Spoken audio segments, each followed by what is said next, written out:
The U.S. Arab Radio Network is proud to offer the Ray Hanania Show with veteran journalist Ray Hanania, the U.S. correspondent for the Arab News newspaper. U.S. Arab Radio broadcasts content Monday through Friday at 8 a.m. on WNZK AM 690 in Detroit, WDMV 700 in Washington, D.C., and simulcast through stations around the country. Programs will rerun from 5 till 6 p.m. Visit us on Facebook at U.S. Arab Radio. And we're also streaming live on Facebook.com/Arab News. Welcome to the Ray Hanania Radio Show for September 13, 2023, Season 3, Episode 20. My guests today are Abdulrauf Khan, the COO of the Islamic Center of North America, and ICNA's Assistant Director of Disaster Relief Services, Mohamed Dahsheh. A Muslim and Arab group, ICNA Relief works with FEMA, the Red Cross, and others to provide emergency relief around the country to people of all religions. We'll be right back to talk with them right after these messages.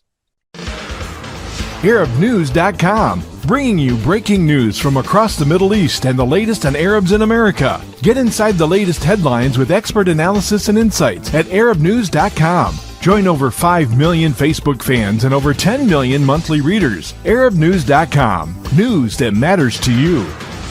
Get ready for an amazing experience at Ishtar Restaurant on 15 Mile Road in Sterling Heights. Enjoy excellent hospitality from owners Ali Al-Baghdadi and Fatty Bonham, serving the best in Mediterranean food. Try Chef Ali Al-Baghdadi's famous shawarma, the best Iraqi grills and food, and the best Arabic and international dishes. Dine in our authentic atmosphere or take out. Call 586-698-2585 or check us out on Facebook. Ishtar Restaurant practices all CDC guidelines and is open every day 11 a.m. to 10 p.m. Have an amazing experience today at Ishtar Restaurant, 3625 15 Mile Road, Sterling Heights. Life for Relief and Development has now been rated as one of the best charities for humanitarian aid. Life's humanitarian projects span the globe, and Life is celebrating its 30th anniversary of providing essential life-saving aid to people and communities in 36 countries, regardless of race, color, religion, or cultural background. Where there is life, there is hope. And when disaster occurs here or around the world, including being one of the first responders to the Turkey-Syria earthquake crisis, Life for Relief and Development rushes in to provide food, medical aid, and shelter to those in need. We are looking to help the earthquake victims, and we take 0% overhead on emergency donations. So please help improve these efforts. Learn more about our involvement to help the helpless and bring hope where it's needed most, and make your tax-deductible donation to Life for Relief and Development now at lifeusa.org or call 248-424-7493. That's 248-424-7493. And we're back on radio, and I'm really proud to have two guests from the Islamic Circle of North America. You've probably seen their name, the ICNA, all over. The two guests are Abdulrauf Khan. He is the Chief Operating Officer of the Islamic Circle of North America, and also Mohamed Dahsheh. Did I pronounce your name correct, Mohamed? I hope. That's correct. Mohamed Dahsheh, the Assistant Director of Disaster Relief Services. Welcome both of you to the program. Thank you for the opportunity. We're honored to have this. Thanks for the invite, Ray. Thank you, Mohamed. Thank you, Abdulrauf. Let's start by asking, tell us what is the Islamic Circle of North America? When was it founded? What is it about? What's its mission? Okay, so Bismillah, Alhamdulillah, Salatu Salam Rasulullah. Islamic Circle of North America starting September 10th in 1968. So it's over 5 decades of the work here in America. We have been providing support and services for people, those who live here. And our purpose is to bring a positive image of Islam, and the people, those who come to this country, we give them help, support, and empower them to become self-sufficient as early as possible. And our mission, obviously, is that we want to make our community become self-sufficient early enough for them to, stand on their feet. Currently, Islamic Circle of North America Relief Department, we are in 42 states, serving 42 states and 1,055 locations.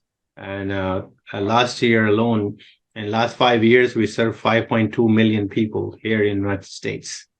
So this is just the numbers, and we have, alhamdulillah, we have 26 women shelters. We have 58 food pantries, 8 free clinics, 27 refugee resource centers, and many other things Mohammed can add if you want to. And it's very important to add that ICNA Relief USA, really, when it comes to community engagement and being within the community, because all of our services within ICNA Relief are domestic services. So everything that we provide, any service we provide, is here in the United States of America.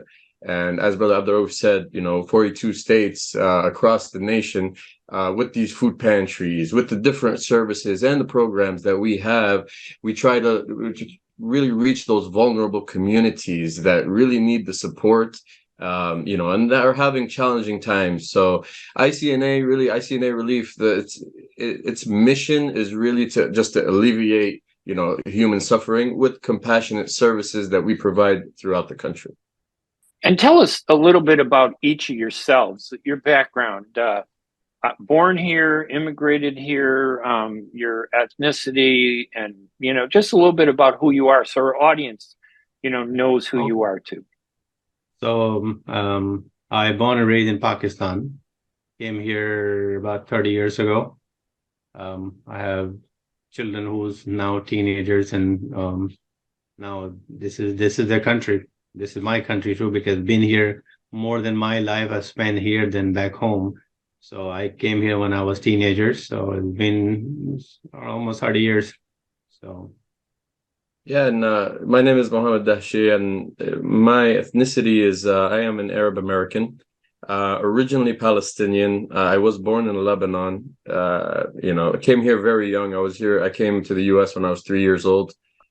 So I'm the typical story of of an immigrant coming to the United States, with the family coming to the United States. Just a little bit more from my end is that my family are originally refugees that went from Palestine to Lebanon.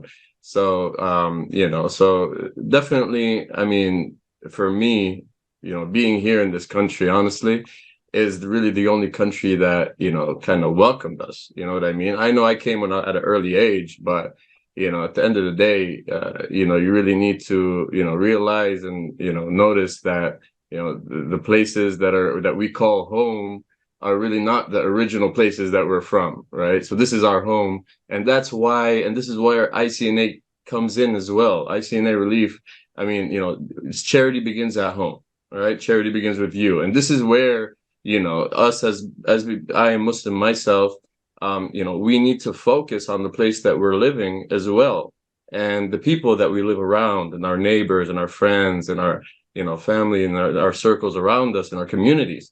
So this is really why it's very important what ICNA Relief USA does here at home in the U.S.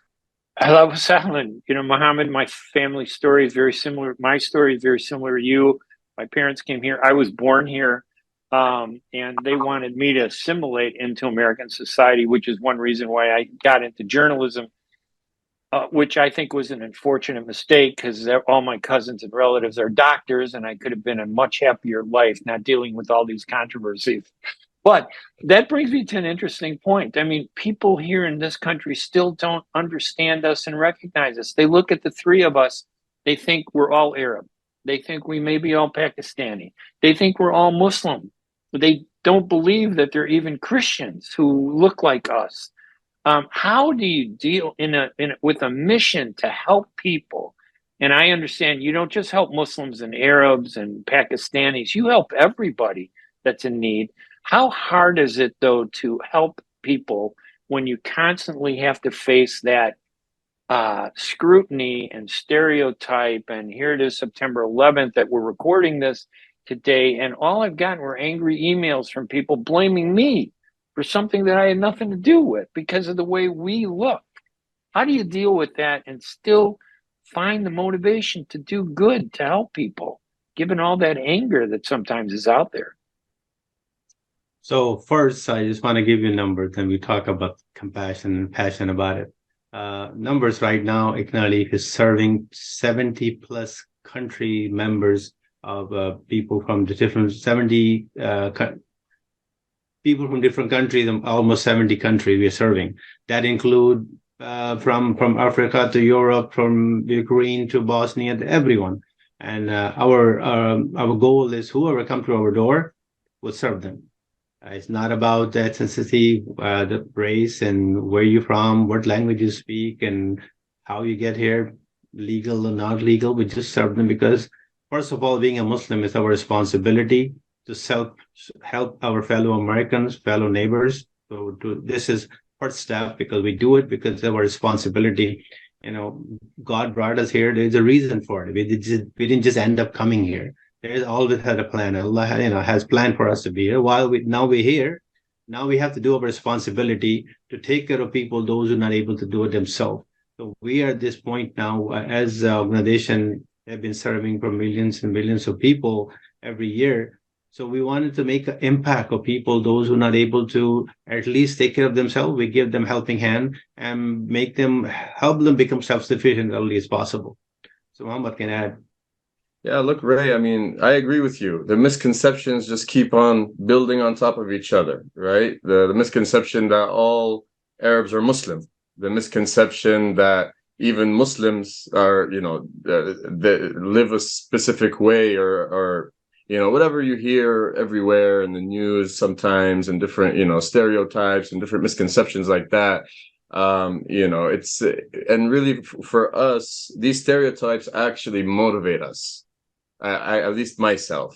Okay. They really motivate me because I know I'm on a mission to show my faith. I mean, not the positive, just my faith, because everything in my faith is positive, right? Because really it doesn't ask me to hurt anybody, right? So this is our mission, is to help as many people, no matter where they're from or what their color is and what their nationality, race, religion, doesn't matter. We're all humans and we all need help sometimes, and we all deserve that help, whoever we may be, wherever we may be from.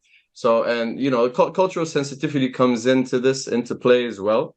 We do need to, make sure that, all the services we provide, and we're in many states, as we said, many cities all over the country, cultural sensitivity really plays a part when it comes to us and providing these services. Dignity. Number one is dignity. The recipients, the clients, our friends, the ones that come to us for support, number one priority is their dignity. And again, doesn't matter where they're from. As long as they're a human, they deserve to have dignity. Even if they're going through challenging times, we all go through challenges in our life. We all go through difficulty. It doesn't matter who we are or where we're from, right? Challenges, difficulties. They say though the two things that are for sure, death and taxes. Doesn't matter where you're from. You know what I mean? So, this is something that we make sure that we're aware of as we are providing these services and as we are, helping our fellow community members. One thing I want to add, I think sometimes it's this understanding of people. When you're Muslim, you provide service in a hiding place and doing something in hidden. Everything we do, people come in our door, we open, and then just want to have a credibility. We work with FEMA, we work with Red Cross, we work with National Void, we work with all the credible organization in America, those who are credible enough for us to be part of them. We are partnered with them. We work with them. Actually, both of us here in Washington, D.C., will have a meeting with FEMA tomorrow morning in their headquarters. So we are on the table. It took us, 30 years, 40 years to get here. But, everybody had to go through the whole process of getting here. Alhamdulillah, we are here now. So it's not about we are doing something which we have to be concerned. No, I am proud Muslim American. I'm proud who I am. I want to be known as a Muslim American. I'm so proud to say where I am, what I do. And I want our children, those who are going to take the legacy from us, like our elders, those who came before us, they have legacy. They left a legacy for us to who we are today. So we, as a Muslim living in America, at this point, both of us are, second generation in America. We want to leave a legacy for our children, for them to be a proud Muslim American, not just Muslim American, because we want to leave something for them so they can be proud of. So that's all this work our elders have done. We have to build on it. So our next generation don't have to go through what they went through, what we were going through, and our children should be easy for them because they're born and raised here. They don't know anything except America. My kid born in Texas, his kid born in Florida. So when you ask them where they're from, they're like, I'm from Florida, or I'm from Texas. But they probably won't even tell you they're from Pakistan or Palestine, right? This just the mindset of kids who grow up here. For them, this is it. And for us now, after 30 years, this is my home. I care about more to America than anywhere else because I live here. I want to make sure those who live around us, they're safe.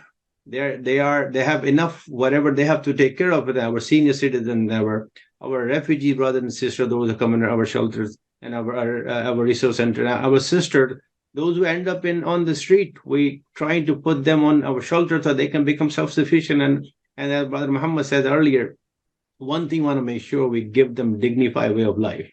We don't want them to think we are handing down something to them. We want to welcome them as a family. We share meal, but we share love with it, so people feel welcome to it, inshallah. Is it correct to say, and again, I'm from the Arab world and I'm Christian, but even though I am Christian, I always say I'm Muslim by culture because I've grown up in that Arab world where Muslims have embraced me. Isn't that part of our culture that somehow doesn't get seen, that we do go out of our way to help, that Islam is a very giving religion, that Arabs are a very giving people, Pakistanis, a lot of the people that we represent, we were raised to be good to people, and yet we constantly have to struggle to redefine that, to tell people, no, we're not what you think, or a stereotype. We are giving. Have you faced both of you faced discrimination? I don't want to dwell on that, but has the life been so good is that what motivates you to be so positive? Or is the positivity just a resistance to surrendering to the racism and the stereotypes? So I could give my perspective definitely on this one. So me being part of disaster relief services, I go out and the whole team actually comes out to, disaster zones after a hurricane, tornado, and whatnot. And I'll tell you a specific story that comes to mind is Hurricane Florence, North Carolina, in 2018. And we went to a rural area in North Carolina that got hit really bad. One neighborhood was literally flooded to the roofs, 2-story homes, flooded to the roof. And all the homes were damaged and pretty much property damage and water damage and whatnot. So we go out usually and, assess different properties, and we get our, properties from Crisis Cleanup, FEMA, and we work closely with National VOAD and different organizations like that. We came to this home and we went in, we, asked them, we saw your information. We want to see what we can help with. And then they were a little surprised first because, we come up in the vehicle, it says Muslims for Humanity. And they saw that, big logo on the truck, like, oh, these are Muslims. Okay. And I don't think they have never, and they did confirm, they have never met a Muslim in their life.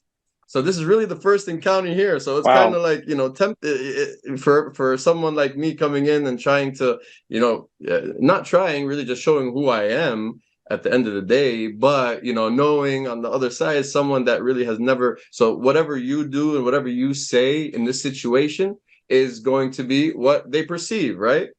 And look, we saw one way of even the conversation or the communication or even the facial kind of expressions. It was one way when we came in was one way, and then at the end when we were coming out, literally. I remember, when we were leaving, they came and we talked, about, different things and misconceptions and stuff like that. And the lady actually said, you guys are, what she say, angels that came down from the skies to help us. So Look at that, whole like perception, how it was one thing in the beginning. 8 hours. And literally, yeah. Like, well, I would say a weekend actually, because it was a lot of work to do on that specific property. But you see and this is what motivates us right here. This is really what motivates us. When you see that coming out, like this person has never heard about, Arab or Muslim or Pakistani or anything, you never met except, on the news. This is all they hear, right? And then when you come there and you actually show them who you are, you're a person just like they are. You're their neighbor, you're their friend. You're trying to help them, and really, it goes a long way. And that's from my experience throughout the years within social services. But I think Brother Abdulrauf has a lot more stories he could probably tell when it comes to that. I think the perception is all. I always said people see you and people hear is different than when you have interaction with you, especially your neighbors. If you are good neighbors, people like you not because you're Muslim or non-Muslim, because you're a good person. When they come to find out, oh, you're Muslim too, on top of it, then they say, why you're so different than what we on CTV? Because you're different than because I will tell people, what do you see on TV? They want to show you that image of the Muslim. Actually, it's not the right image of being Muslim. This is, we go to school, we go to work, we go dinner and do shopping like everybody else. So, so many incidents, I think, which I always try to spin it or trying to present it in a way that every incident bring opportunity for us to talk about the positive things and positive way of describing how Muslims living in America, how positive is that? It's only we are one of the national Muslim organizations serving in America. We are serving over 5.2 million people in the last 5 years. So it's a numbers. We always talk about how many people we impacted. The first time we met today with you, and we're probably going to meet every day. We are flying in different cities, different city. I get to talk to people. When they see you, different impression. In the end, we're talking to someone for 2 hours while you're flying. It's like, well, we learn a lot because they don't have that. Not everybody get to learn, and they only have the perception what they hear from TV or other whatever medium they have for learning about Islam or learning about Muslim. So not every Muslim present a positive face of Islam too. So that's why we are so very careful what we do, how we do it, because people looking at us as a representation of Islam, a person who have to represent Islam in a positive way. So we are very careful, very mindful of people around us, how we do it, the way we do it, and present it in a way that people accept it. I remember when we moved into neighborhoods in Chicago when I was young, people didn't know what we were, but they found, well, I wish that were true. But I always tell my neighbors, my mother's from Bethlehem, Jesus is my cousin, and they really kind of stop and they feel good when they hear that. But most Americans, we would move into a neighborhood, the neighbors would like us. They liked our food. They met our family. We were good people. We played with their kids. And then they'd learn we were Arab or we were Muslim or where we were from, and they accepted us. But sometimes for a lot of us, they only see us as Pakistani or Arab or Muslim before they get to see how good we really are. Do you think we do a poor job of telling our story to the American people? Because in a way, what ISNA does, the ICNA does, is to tell our story to the Americans in such a powerful way, which is why I like this interview so much. Do we do a good enough job, or is that something we need to work more on as a community?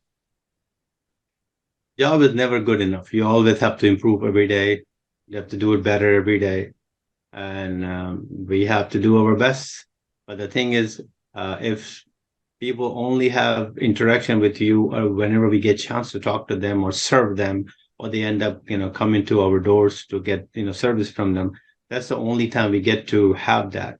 And now with opportunity like that, now we're able to talk about it through this medium and other channels. And, we're trying to present the positive face of Islam through our services. but it's sometime other outlets or other people, those who are pushing their agenda. Sometimes they win, sometimes we win. But the thing is, we are not in competition of that. We're will be us as a Muslim and responsibility that we do what we have to do our best. And how many people will get benefit from it, or they get a positive image or positive understanding of Islam, is between them and Allah subhanahu wa ta'ala. But we have to do the best we can. So I know that I ICNA think Relief does a good job of telling its story compared to a lot of organizations. But Mohammed, how do you feel about that idea? Do we do a good enough job? Can we do better as a community? And I don't mean ICNA. One You thing I guys want do to a add great here, I job. think so many Muslim lives in America, and I think where we come from, Pakistan or Palestine or Syria, where we come from, right? Is the one thing comes to our mind. We come from different part of the world. We have to help support our brothers and sisters back home, which is needed. They need that. We have to provide support with them. But we at the ICNA Relief, we took this mission. We have to serve here because this is my home. This is my neighbors. This is my country. We have to help support our overseas, which is required, or support. We have to do it because we are from certain places. But now, after all these years, we are here, and our children born and raised here, and we are more than half of my life we spent here. Now, both of us probably more than I do. So this is my country. I have to serve here. I have to live here. I want to make sure my neighbors are good. I want to make sure the people, those who live around me, they're happy, they're safe. But and that perspective gives me a positive way of thinking. Like, this is mine. I cannot say I'm here, I'm doing for them. No, I'm doing for us as a family. I think we've come a long way in the past 20 years. Oh, yeah. Definitely. I mean, can we improve as a Muslim community, as an Arab community, as a Pakistani community? Of course we can improve, definitely. Now the thing is, I think it's a two-way street here. So the first thing is that we need to really, remember is that being proud of our origin is really going to help us to kind of show that origin, right? If we're not proud of it, we're going to hide it. So that's number one. So that's where we need to kind of improve, is that pride within the origin. I mean, we're all American, right? We live in the United States, and we eat and live and work here. But at the end of the day, you know what I mean? We do have an origin. Yeah, I mean, the majority of the United States is an immigrant, right? It came from different countries, even if they're born here. Originally they're from somewhere else. And this is something that we need to take pride of, number one. And then the second thing is interfaith collaboration. Now this is where I think it really will make a big impact, when the Arabs and Pakistani and Indian and South Asian and Chinese or wherever you're from, whether in Middle East or South Asia, whatever it is, really doing that interfaith and partnering up with like Muslims partnering with Christians, with a church, for example, a mosque and a church and a temple, for example, partnering up together to help the community. And this is what we do every day in ICNA Relief. We partner up with churches in the community. We partner up with community centers. We partner up with temples, with different places of worship, and different with the Hindu, just name it. We partner up with pretty much anybody. Because we both have that same mission and intention in mind, is to help our neighbors. So, and I think this has really brought us forward very exponentially within the past 20 years, 20 plus years. Really, that interfaith collaboration, that partnership with different faiths coming together, learning about each other. And that's what the Quran says at the end of the day, that we made you different tribes and different people so you could get to know each other. All right. And then the best of you are the ones that are God-fearing more, right? Not who has more money, not who has or from a different culture, or from this place or from that place, or this color or that color. It's really the people that are the best in humanity, the ones that fear God the most are the better people, right? So this is why we're here. We're here to get to know each other. So this is really where from my opinion is, where we can even move forward more and improve more through that interfaith collaboration and that pride that we should have for our origin as well. And not just interfaith, but inter-heritage. Because I know Arabs and Muslims get a lot of support from African Americans because they recognize what we've been through. They recognize, and you've been doing this 55 years, since 1968. Has it been easier now? Is it easier now to do it, or the more that things happen, is it harder to do it today, do you think, than you did like in 1968? Is it easier to do it when they didn't know us as well? Or is it easier to do? I would say now is, I would say easier. I think is more acceptance. The people, generations of people came through and they provide services. If it's not your doctor, 90% of people, those who go to doctor, they're Muslims. They go to university, their professors are Muslim. They go to university, their fellow students are Muslim. So their interaction is more than 30 years ago, 50 years ago, obviously.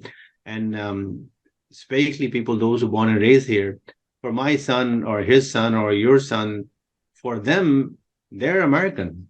They are more American than anybody else, like everybody else, right?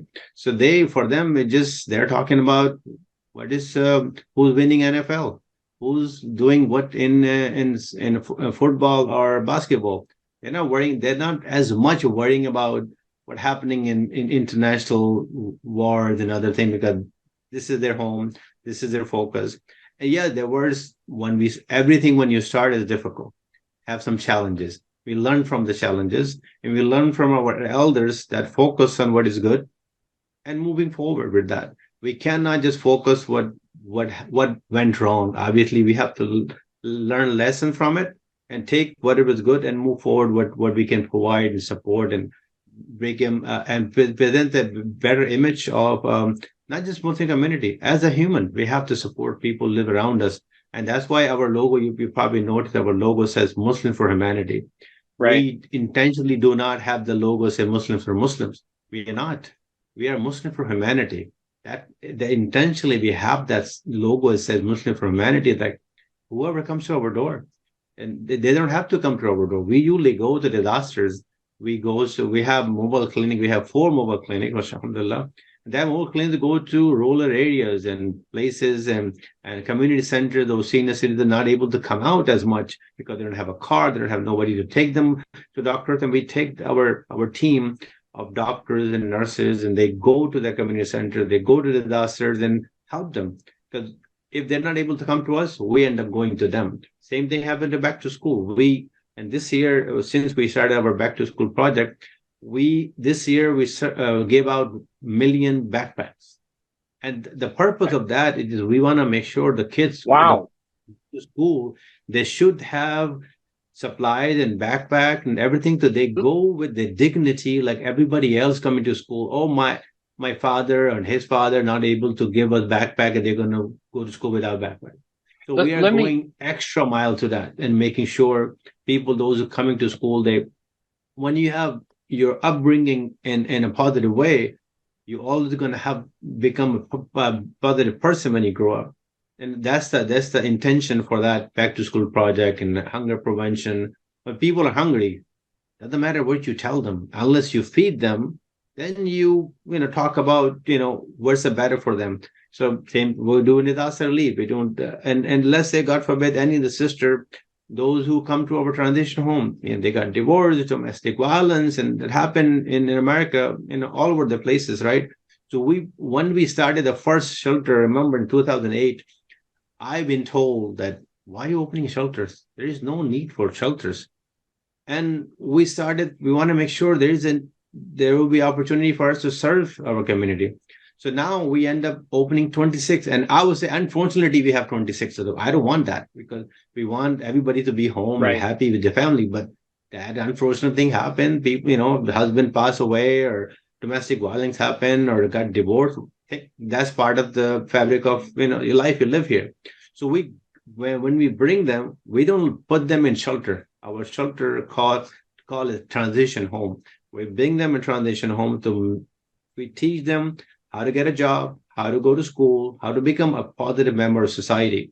So when they leave the transition home, they're sufficient enough for them to stand up on their feet and move on their life. And we have from 2008 to now, over 3,000 sisters come to our shelters and become self-sufficient. Wow. But they have to live there for from 3 to 6 months.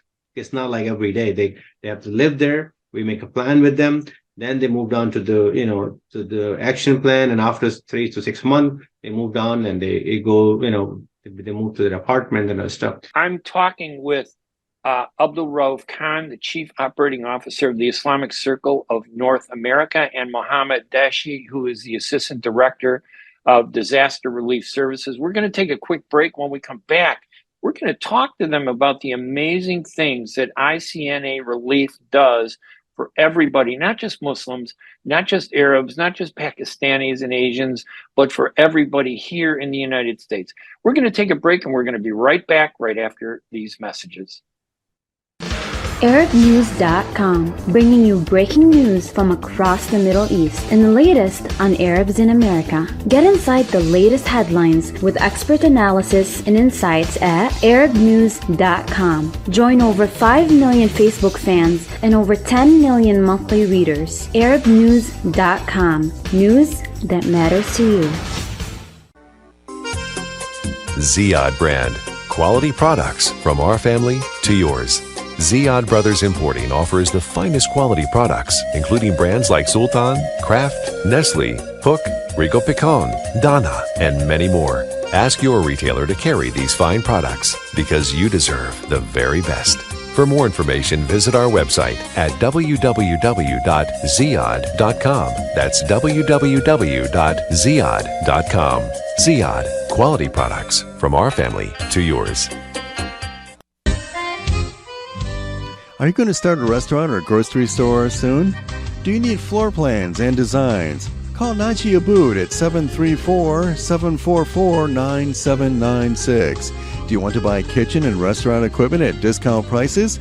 Call Naji Abood now, 734-744-9796. New Concept Products and Design, the trademark of kitchen equipment. 5% discount on all purchases of $75,000 or more. New Concept Products and Design, new location, 31185 Schoolcraft in Livonia. Learn more at www.newconceptproducts.com. Call Naji Abood, 734-744-9796. When you're looking for the best in optical care, Dr. Imad Nakash is your doctor to see. With years of experience and thousands of successful procedures performed, you can trust your eyes to Dr. Imad Nakash. See Dr. Imad Nakash and his professional staff for your eye care needs. There's 2 locations to serve you. In Hazel Park, call 248-336-3937. 248-336-3937. In Rochester Hills, call 248-299-3937. That's 248-299-3937.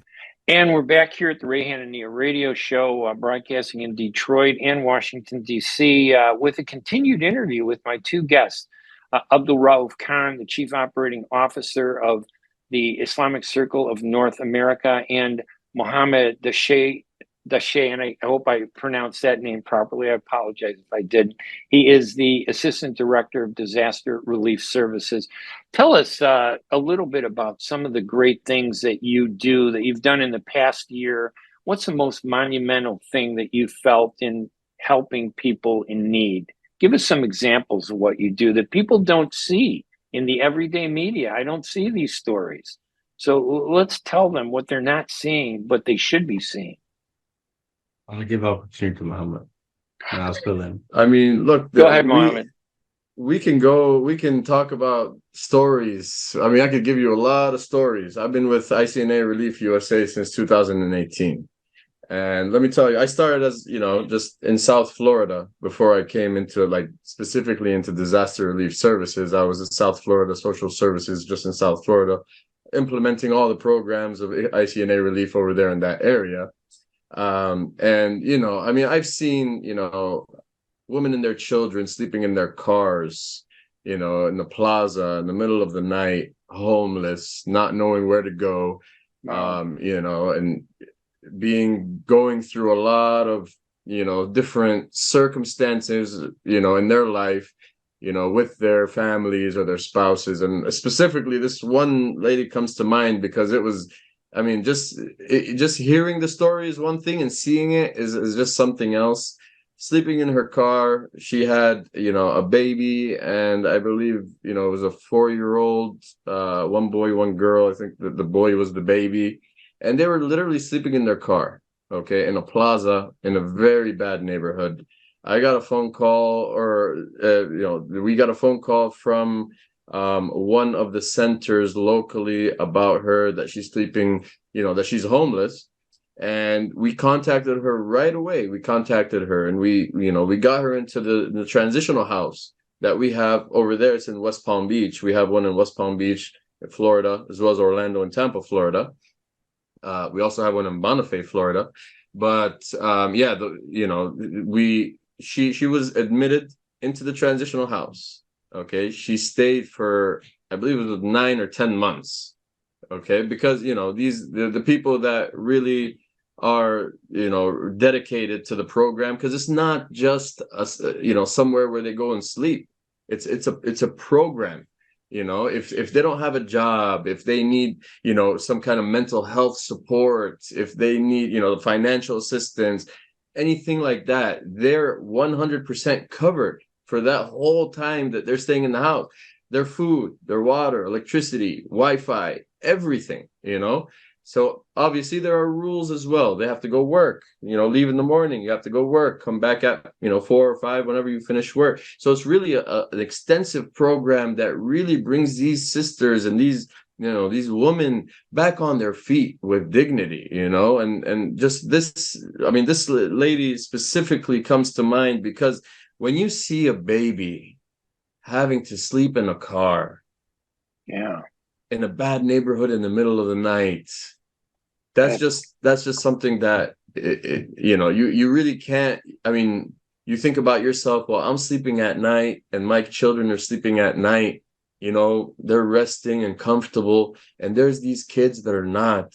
It really makes you feel like, I need to do something about that, and just going back in time and thinking about this really, makes me a little emotional. But definitely, I would say ICNA Relief USA, the work that's been done on the ground, okay, for the past decades, really is making truly a difference in our community. And as Brother Abdulrauf said, over 5 million people, that's 5 million people in the 600 million in the US, right, that have been served. And we are going to continue this effort, and we are not stopping, and we are dedicated to fulfill the mission of helping these people within our local communities. Is it hard for you guys to be accepted by these charitable groups? Like when the Red Cross goes into a flood area, for example, in Illinois, they had a big flood in July. I saw ICNA Relief, part of the effort, handing out supplies to the flood victims, to everybody, Black, white, Hispanic, Muslim, Christians, Jews, it didn't matter. Is it hard for you to get into that group to help people? We register member of the FEMA and the other organization called National Void. So we meet them constantly. If it's not monthly, every other month, we have conversation. God forbid, the disaster is coming. We have to prepare for disaster, and we have the communication. And during disaster, you cannot communicate with people because you have to have prior understanding or some commitment with them. So they know who we are. We have been serving to disaster relief over, I would say, 15 years. Our first disaster was 9/11, I would say, the first time we responded in New York.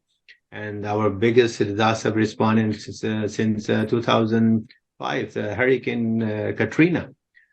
Then that's where ICNA Relief Disaster Relief Team become disaster relief, because we have served many community members, and I think that's where the recognition from FEMA came from, because they saw us serving with passion, with dignity, with the dedication of people, those who were serving.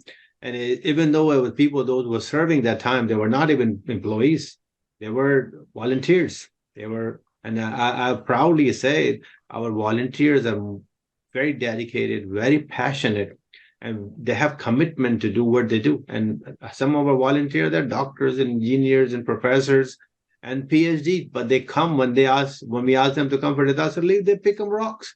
They pick up, the sheet from the roof, and the same volunteers come to our food pantry line, serving the people though, because they want their kids for themselves to become humble.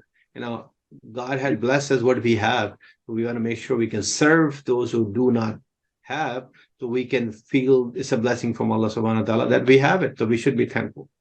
And that's a disaster relief part. And I think one thing people should know when anybody donate to ICNA Relief or per se, just we are very, very concerned or very careful about how we spend our money. Our administrative costs is only 7%, because we want to make sure if somebody give us $1, that dollar goes to the program as much we can, because we want to make sure people receive more services from us. We are able to do this because we have a huge pool of volunteers, those who are able to do this and help us do what we wanted to do. It. But if we are in Chicago or California, or Florida, wherever you are, first of all, the Muslim community. Then we have ICNA family. We have, let's say 150 plus volunteers we have in the whole ICNA. They're available when we need them. So when the time comes, our resources not used as much at the administrative costs. So we end up spending all our money, all our resources to the program, actual program. So your money is being used to benefit the people most. Then, and we try not to keep, and if you are Muslim per se, if you are watching as a Muslim, when you give your zakat, it's obligatory on Muslim to give zakat. Your 100% zakat goes to the program. We want to make sure people get these services, get the impression when you have to donate to Red Cross and other things. Yeah, obviously you should do it. But when you see that something is being done here in America, and you do it through Muslims, you're not only feeding them, you are giving them the positive face of Islam, positive image of being Muslim in America. So when somebody comes to your door, there we have 8 clinics. When they come to the clinic, they just don't see Muslim doctors. They see everything else that come with it. And we are obviously in our transition home, it's not for Muslims only. Our service is not for Muslims alone. Whoever they come, we welcome them. We don't force them to become Muslim. We don't even tell them about Islam. We just do what we do. And if they like what we do and they like what we are doing and how we're doing it, this qadr of Allah and thing happened. They like to be part of us. And I have so many stories about people, those who are not part of our faith. They came to transition home. They become food pantry volunteers, and they become so involved. It's like, I want to be part of this, because what you guys doing, or the service we've been provided, is something making me believe I should be able to be part of something big. It's not just giving food. It's not just fixing somebody's house. We have a bigger mission. First of all, our bigger mission is to please God. We want to make sure that He's happy what we do. The second mission is people, those who do not able to, that Muhammad said earlier, that they're not able to see us. We're not able to talk to them as much. We wanted to talk to as many people we want, but we're not able to. But through your kindness today, or other people we have interviewed before, we wanted to spread the love. We wanted to spread the best we do, and we are able to do it. We are shortcoming. Yeah, all of we are humans. We're learning from it. We're improving every day, and hopefully, if it's not us, our children can do a better job, and they can do the best way as possible. Well, one day I'm going to have a 5-hour radio show like I did way back when I was doing Chicago politics. They gave me 5 hours a day on Saturday and Sunday. But when you do Arab and Middle East issues, they kind of squeeze you in. You get a 1-hour radio show, and that's it. But we're very grateful to the U.S. Arab Radio Network. We have only a couple minutes left, so I'm going to ask each of you just to kind of give us a little summary about, you've done so much, and I don't want people to leave here without appreciating all the great things that you've done. So, Mohamed, we'll start with you, and then Abdulrauf. Just let maybe a minute and a half each.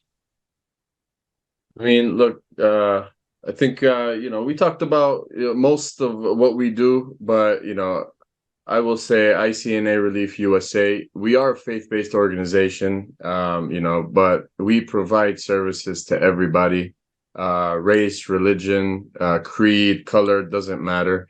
We come into an area, whether it be during disaster relief services or anything like that, we come in and we have one thing in mind, is to help people and to support these people because they just went through a hard time. And that's it, really, and at the end, if you can go to our website, icnarelief.org, and just read up about what we do and where we are, where we're located. Come volunteer with us.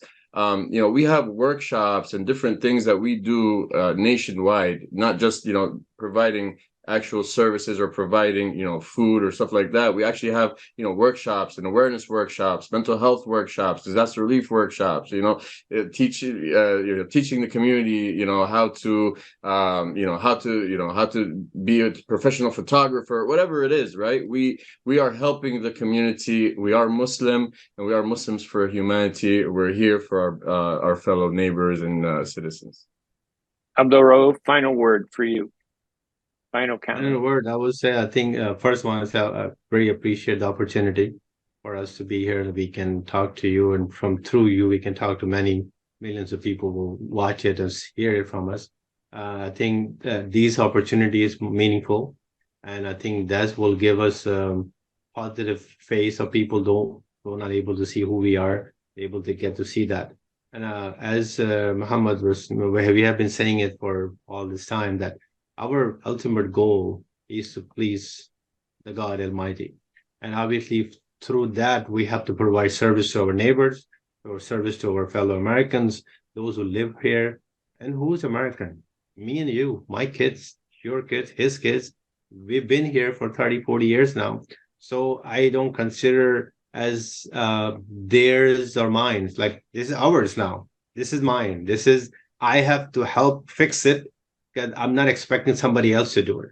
So that's my mission, to help fix whatever it is need to be fixed. We should be there on the table. We should be there on the table to make that possible. And if you're not on the table, you're on the menu. So we want to make sure we're on the table so we can convey the positive image. It's not just image. I think sometimes people don't get to hear the positively of what Muslims are doing. So it took us a while for us to sit on the table. Thank God we are able to sit on the table now. So we can at least talk about, the last few months ago, we just got from USDA. It took us 2-3 years. So we talk about, can you give us a halal, halal meat? Give us halal meat for us to serve the Muslim community. It was, and we've been told that nobody asked that before. And we're surprised. Wow. All these 50, 60 years, nobody even asked. It's like nobody asked. Yeah, we should. And it took us 2 years, but now the qadr of Allah that they accepted it. And now every pantry we have, if it's not all, most of them receiving halal meat from them, and we're distributing the people, those who need.